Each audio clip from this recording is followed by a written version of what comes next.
1 April 2024થી આપણું ભારત બની ગયું છે વધુ સશક્ત અને સુરક્ષિત. આઈપીસી, સીઆરપીસી અને એવિડન્સ એક્ટને બદલે આવ્યા છે ભારતીય ન્યાય સંહિતા, સક્રિય સંહિતા અને સાક્ષ્ય સંહિતા.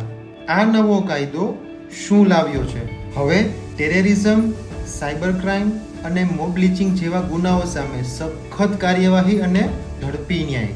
એફઆઈઆર અને ઓનલાઈન સુવિધા. કોઈ પણ પોલીસ સ્ટેશનમાં 0 એફઆઈઆર. ઓનલાઈન એફઆઈઆર હવે બની સરળ અને સાથે કોર્ટની સુનાવણી અને ટ્રાયલ માટે વિડીયો કોન્ફરન્સ દ્વારા પેશી અને ટ્રાયલનું સંપૂર્ણ ઓડિયો રેકોર્ડિંગ હવે ફરજિયાત છે. વોટ્સએપ મેસેજથી લઈને સીસીટીવી ફૂટેજ સુધી હવે બધું જ પુરાવા તરીકે માન્ય છે. મહિલાઓ માટે ખાસ સુરક્ષા અને ગુનાઓ સામે તાત્કાલિક અને કડક કાર્યવાહીના હવે નિયમો છે.